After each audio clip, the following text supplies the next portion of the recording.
Am I gonna start doing book reviews on this channel? I don't know. Maybe. It's my vlog. I do what I want.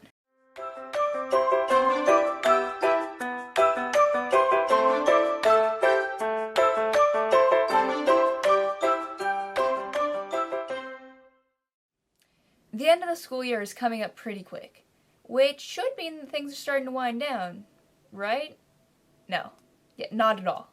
There are so many tests and things to prepare for, so many assignments to finish, and so many events, so everything's a little bit hectic.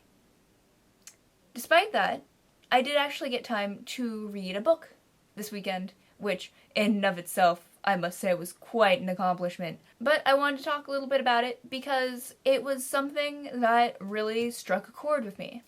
This weekend I read Symptoms of Being Human by Jeff Garvin. Now, truthfully, I picked it up originally because my library does this thing where queer books have these little rainbow stickers. So sometimes I'll just pick one up, because why not?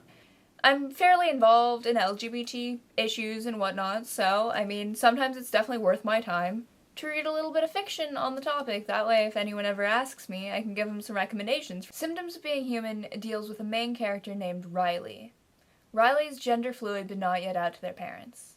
They face harassment at school, they face difficulties with their own identity, but they also face all the pressures that go along with being the child of a congressman.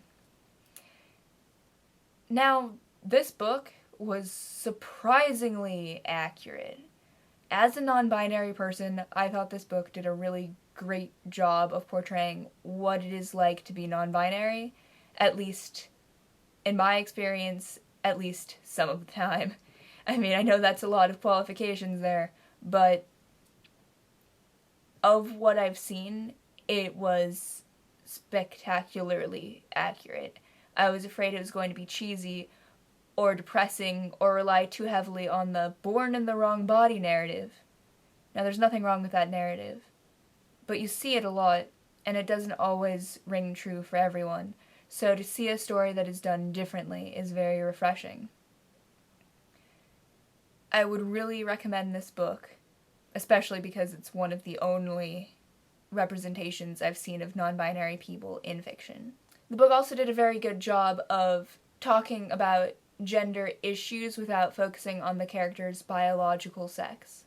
You never once in this novel find out the main character's biological sex, and I think that is very powerful, because in the end, it doesn't matter in this story.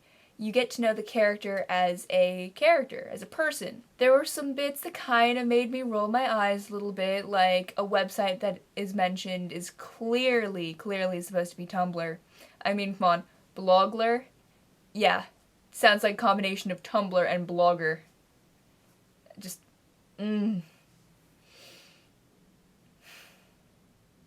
I'll make this into a series, LGBTQ plus fiction. That would actually be a really great idea. In fact, hey, maybe let me know in the comments what books you think I should read, shows you think I should watch, things like that, and I'll ramble about them at the camera for several minutes.